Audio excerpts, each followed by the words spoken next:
Hi అండి, welcome to miss అమ్మ world. ఇప్పుడు మీరు వినబోతున్న కథ కంటికి కనిపించని కానుక. ఈ కథను రచించిన వారు ఎన్ లలిత గారు. స్వర్ణసునందిని రాజ్యపు రాజు ఆకాశదీప్తుడికి చాలా కాలంగా సంతానం లేదు. సంతానం కోసం రాజదంపతులు ఎన్నో యాగాలు వ్రతాలు చేశారు. మునులను యోగులను ఎందరినో కలిశారు. చివరికి దైవం కరుణించి మహారాణి వకుళాదేవి గర్భం దాల్చింది. నెలల నుండి వకుళాదేవి పండంటి ఆడబిడ్డకు జన్మనిచ్చింది. రాజదంపతులు ఆనందానికి అవధుల్లేవు. పుట్టిన బిడ్డకు స్వర్ణదీపిక అని నామకరణం చేసి అల్లారు ముద్దుగా పెంచసాగారు. ఏడాది గడిచింది. మహారాజు ఆకాశదీప్తుడికి యువరాణి జన్మదిన వేడుకలు ఘనంగా నిర్వహించాలని భావించాడు. ఆ సమయాన రాజప్రజలందరికీ ఘనంగా విందు ఇవ్వాలని భావించి ఆ విషయమై చాటింపు వేయించాడు. మహారాజు తామందరినీ విందుకు ఆహ్వానించినందుకు ప్రజలందరూ సంతోషభరితులైపోయారు. విందుకు వెళ్లే సమయాన తమ శక్తి కొలది యువరానికి ఏదో ఒక కానుక పట్టుకెళ్లాలని భావించారు. అదే రాజ్యంలో శివయ్య అనే చెప్పులు కుట్టేవాడుండేవాడు. శివయ్యది మంచి మనసు. శివయ్య నిరుపేద కావడంతో ఏ రోజు సంపద ఆ రోజే ఖర్చయిపోయేది. యువరాణి జన్మదినాన తాను చెప్పులు కుట్టగా వచ్చే డబ్బులతో పస్తుండైన ఆ పాపకు ఏదో ఒక కానుక తీసుకువెళ్లాలని అనుకున్నాడు. అయితే ఆ రోజు శివయ్య దగ్గర చెప్పులు కుట్టించుకోవటానికి ఒక్కరు కూడా రాలేదు. అందుకు శివయ్య ఎంతో చింతించాడు. యువరానికి చిన్న కానుకైనా కొనలేకపోతున్నాను అని తన ఆసక్తికి కుమిలిపోయాడు. ఏ కానుక లేకుండా విందుకు వెళ్లటం శివయ్యకు ఇష్టం లేదు. అలాగని రాజుగారు ఎంతో ప్రేమగా పిలిచిన విందుకు వెళ్ళకపోవటం కూడా శివయ్యకు నచ్చలేదు. చివరికి శివయ్య తన మనసు స్థిమితపరుచుకొని ఏ కానుక లేకుండానే విందుకు వెళ్ళటానికి నిశ్చయించుకున్నాడు. శివయ్య విందు జరుగుతున్న ప్రదేశం చేరేసరికి అక్కడ వేలాది మంది ప్రజలు కనిపించారు. అందులో అందరూ వరుసలో నిలబడి యువరానికి చదివింపుల కార్యక్రమంలో పాల్గొంటున్నారు. రాజసేవకులు కొందరు ప్రజలు ఇచ్చిన కానుకలను స్వీకరించి ఇచ్చిన వారి పేరు, ఇచ్చిన కానుక వివరాలు వ్రాసుకుంటున్నారు. శివయ్య మరోసారి యువరానికి ఏం చదివించలేకపోతున్నా తన పేదరికానికి బాధపడ్డాడు. వరుసలో నిలబడ్డ శివయ్యతో రాజసేవకుడు, నీ పేరు, కానుక వివరం చెప్పు అన్నాడు. అప్పుడు శివయ్య, నా పేరు శివయ్య, కానుక వివరం దగ్గర కంటికి కనిపించని కానుక అని రాసుకో అని చెప్పాడు. అందుకు రాజసేవకుడు ఆశ్చర్యపోయి, కానుక ఇవ్వకుండానే కనిపించిన కానుక అని రాసుకోమంటావే అన్నాడు. చెప్పానుగా కనిపించిన కానుక అని, అది నీకే కాదు ఎవరికి కనిపించదని అన్నాడు శివయ్య.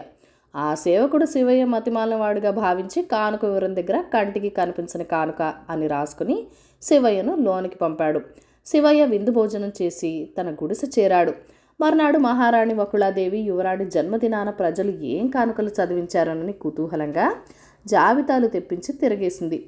ఒక జాబితాలో శివయ్య అన్న పేరు దగ్గర కంటికి కనిపించిన కానుక అని ఉండటం చూసి ఆశ్చర్యపోయింది. ఆ విషయం మహారాజు చెవిన వేసింది. ఆకాశదీప్తుడు ఆ జాబితా తయారు చేసిన సేవకుడిని పిలిపించి వివరం అడిగాడు. అప్పుడు సేవకుడు, మహారాజా, ఆ శివయ్య ఎవడో మతిమాలిన వాళ్లాగున్నాడు. కానుక ఏమివ్వకుండానే కంటికి కనిపించని కానుక అని రాసుకోమన్నాడు. కానుక ఏదని అడిగితే అది కంటికి కనిపించదు అని చెప్పాడు అని విన్నవించాడు. ఆకాశదీప్తుడికి శివయ్య మతిమాలిన వాళ్లాగా అనిపించలేదు. అతడి ఆంతర్యం తెలుసుకోవడానికి భటులను పంపి శివయ్యను రప్పించాడు. భటులు వెంటబెట్టుకు వచ్చిన శివయ్యతో ఆకాశదీప్తుడు, శివయ్య, నీవిచ్చిన కంటికి కనిపించిన కానుక వివరం తెలుసుకోవాలని నిన్ను ఇక్కడికి రప్పించాను అని చెప్పాడు. అప్పుడు శివయ్య, మహారాజా, నేను చెప్పులు కుట్టుకే బతికే నిరుపేదను. యువరాణి జన్మదినాన ఆ రోజు నాకు వచ్చిన ఆదాయంతో ఏదైనా చిన్న కానుక కొని తేవాలని అనుకున్నాను. అయితే ఆ రోజు చిల్లి గవ్వ ఆదాయం కూడా రాలేదు. ఆలోచిస్తే కంటికి కనిపించని కానుక గుర్తొచ్చింది. అందుకని అదే చదివించాను. అది మరేమిటో కాదు మహారాజా, నిండు మనసుతో యువరానికి నేనిచ్చిన ఆశీర్వచనమే ఆ కంటికి కనిపించిన కానుక అని చెప్పాడు శివయ్య. అది విన్న ఆకాశదీప్తుడు సంతోషంతో శివయ్యను కౌగిలించుకుని, మణిమాణిక్యాల కంటే నిండు మనసుతో నీవిచ్చే ఆశీర్వచనమే విలువైంది అని చెప్పి శివయ్యకు విలువైన కానుకలు ఇవ్వబోయాడు. అప్పుడు శివయ్య, మహారాజా, ఎందరో ప్రముఖులు యువరానికిచ్చిన మణిమాణిక్యాల కంటే నేనిచ్చిన ఆశీర్వచనం విలువైందని మీరు అన్నారు. అలానే మీరు ఇవ్వబోతున్న కానుకల కంటే మీరు నాపై చూపిన అభిమానం విలువైంది.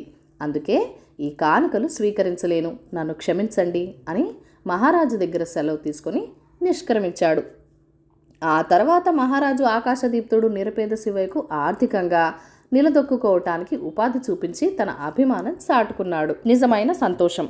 ఈ కథను రచించిన వారు దర్శన్ సింగ్ ఆషద్ గారు. ఏనార్థం క్రితం పప్పు తండ్రి కుటుంబం అవసరాల కోసం నగరంలో ఒక వడ్డీ వ్యాపారి నుండి 20,000 రూపాయల రుణం తీసుకున్నాడు.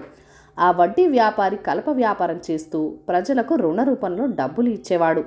ఎవరైనా గడువు ముగిసేలోగా బకాయిని చెల్లించకపోతే, చూడు, మీ పొలంలో చందనం చెట్లున్నాయి, నీవు తెలివైన వాడివే కదా, నేను చెప్పిన దాన్ని ఇప్పటికే గ్రహించి ఉంటావు, ఇప్పుడు చెప్పు, వాటికి నేనెంత చెల్లించాలి, ఆ విధంగా నీ రుణభారం కూడా తీర్చుకోవచ్చు అనుకుంటాను అని బేరం పెట్టేవాడు.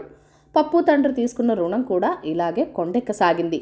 పెరిగి పెరిగి అది ఇప్పటికే 25,000 రూపాయలకు చేరుకుంది. తీసుకున్న రుణం చెల్లించవలసిందిగా వడ్డీ వ్యాపారి అతడికి చాలాసార్లు గుర్తు చేశాడు. అయితే పప్పు నాన్న ఆ మొత్తం చెల్లించలేకపోయాడు. అతడికి కొంత పొలం ఉంది, దాంతో అతడు కుటుంబ అవసరాల కోసం సాగు చేసేవాడు. అలాగే అతడి ఇంటి ముందు 150 సంవత్సరాల నాటి పెద్ద మర్రి చెట్టు ఉంది. ఆ చెట్టు కూడా పూర్వీకుల ఆస్తిలాగా తయారైంది. కొంతకాలం క్రితం వరద వెళ్ళెత్తి అతడి పొలంలోని పంటను మొత్తంగా తుడిచిపెట్టేసింది. అలా జరగకపోయి ఉంటే అతడు చాలా సంతోషంగా ఉండేవాడు. ఆ ఏడు కూడా ఏపుగా పెరిగిన పంటను చూస్తూ అతడిలా ఆలోచించాడు. దేవుడు దయతలిస్తే పంట అమ్మిన తర్వాత నా రుణం మొత్తాన్ని ఒకేసారి చెల్లించి వేస్తాను. కానీ జరగబోయేది ఎవరికీ తెలియదు కదా. ఒకరోజు ఉదయం వడ్డీ వ్యాపారి బండి పప్పు ఊరిలో ప్రవేశించింది. ఎగుడు దిగుడుగా ఉండే దారి పొడవునా దుమ్ము రేపుకుంటూ అది పప్పు ఇంటికొచ్చింది. వడ్డీ వ్యాపారం చూడగానే పప్పు తండ్రి ప్రమాదాన్ని శంకించాడు. వడ్డీ వ్యాపారి క్రూరత్వం అతనికి బాగా తెలుసు. ఇరుగు పొరుగు వారికి వినపడేలా తన రుణం తీర్చమంటూ అతడు గట్టిగా అరవకపోతే అదే 10,000 అనుకున్నాడు. కానీ వడ్డీ వ్యాపారి మాత్రం పప్పు నాన్నతో వడవడ మాట్లాడుతున్నాడు. నారాయణ, ఇప్పుడే నాకు రావాల్సిన డబ్బు చెల్లించు. నాకు డబ్బుతో అవసరం ఉన్నప్పటికీ నీ అవసరం కోసం దాన్ని నీకిచ్చాను. అయితే నువ్వు మాత్రం నా అప్పు బకాయి ఇంతవరకు చెల్లించలేదు. ఇలా మాట్లాడుతూ వడ్డీ వ్యాపారి అసలు విషయానికి వచ్చాడు. ఆ ఇంటి ముందు ఉన్న మర్రి చెట్టు వారిదని అతడికి ముందే తెలుసు. ఆ మర్రి చెట్టుని ఏం చేసుకుంటారు? దాన్ని నాకు ఇచ్చేయండి, మీ రుణం బకాయి తీరిపోతుంది. పైగా మరి దేనికి మీరు గాబరా పడనవసరం ఉండదు. వడ్డీ వ్యాపారి నోట ఆ మాట వినగానే పప్పు తండ్రి ఒక్కసారిగా ఆశ్చర్యానికి లోనయ్యాడు. ఆ మర్రి చెట్టును అమ్మటం అతనికి ఏమాత్రం ఇష్టం లేదు. కానీ అతడేం చేయగలడు? పైగా తన పరువు పోయే ప్రమాదం కూడా ఉన్నదాయే. పప్పు తోటి విద్యార్థి అఖిల ఈ విషయం వినగానే తానొక పెద్ద పర్వతం కింద కప్పబడిపోయినట్లు భావించింది. మర్రి చెట్టు లేకపోతే తామంతా ఎక్కడ ఊగులాడాలి మరి? అఖిల ఈ విషయాన్ని ప్రీతికి చెప్పగానే ప్రీతి కూడా నమ్మలేకపోయింది. అఖిల ఊరికే చనుకులేస్తోందేమో అని ఆమె భావించింది. అబద్ధాలు మాని నోరు మూసుకోవే, ఇంత పెద్ద చెట్టును పట్టుకొని కోసివేసి ఘనులెవరున్నారు ఇక్కడ? గురునాథం ఈడలు పట్టుకొని ఊగేందుకు సమయం లేకపోతే చెట్టు ఎక్కేవాడు. అతడు కూడా ఈ విషయం విని బాధపడ్డాడు. పావురం గూట్లో పెట్టిన 2 గుడ్ల మాటేమిటి? మైనా గూట్లో పాటలు పాడుతున్న చిన్న గువ్వలున్నాయి, వాటి గతి ఏమిటి మరి? చెట్టుకు పట్టనున్న గతి తెలిసి పిల్లల్లో ప్రతి ఒక్కరూ విచారపడ్డారు. వాళ్ల హృదయాల్లో బాధ చేరుకున్నది. మర్రి చెట్టుకు ఎలాంటి హాని జరగకూడదని వాళ్ళందరూ భావించారు. పిల్లలే కాదు, పెద్దవాళ్ళు కూడా విచారపడ్డారు. ఎందుకంటే వారికి ఆ చెట్టు అంటే ప్రాణం. మరి ఆ చెట్టు కింద ఆడుకునేవారు పెరిగి పెద్దవారయ్యారు కూడా. మర్రి చెట్టు మీద నివసించే పక్షులు, చెట్ల కింద పిల్లలు విచారంగా ఉండటం గమనించాయి.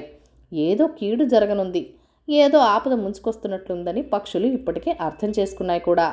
పిల్లల ముఖాలు ఎందుకలా నీరసంగా ఉన్నాయి? దేవుడు ఆగ్రహించాడా అని అడిగింది గోరింక. దానికి ఉడత నేను కూడా మిమ్మల్ని ఈ విషయం అడగాలనుకున్నాను. ఏదో తెలియని ఆందోళనతో నా గుండె కొట్టుకుంటోంది. ఉన్నట్టుండి వడ్డీ వ్యాపారి బండి అక్కడికి వస్తుండటం కనిపించింది. అది సరిగ్గా పప్పు వాళ్ళ ఇంటికే వచ్చింది. దాంట్లో కొంతమంది దిగారు. వారి చేతుల్లో గొడ్డళ్ళు, రంపళ్ళు కూడా ఉన్నాయి. పప్పు నాన్న వడ్డీ వ్యాపారం ముందు నిల్చుని ఉన్నాడు. అతడి ముఖం వాడిపోయింది. అతడు మతి లేనట్టు కనబడుతున్నది. కొద్ది క్షణాల్లో మర్రి చెట్టుని కోత వేయటానికి వడ్డీ వ్యాపారి వచ్చినట్లు వార్త సుడిగాలిలా పాకిపోయింది. ఆ మాట వినగానే పిల్లలు నమ్మలేనట్లుగా ఒకరు చూసుకున్నారు.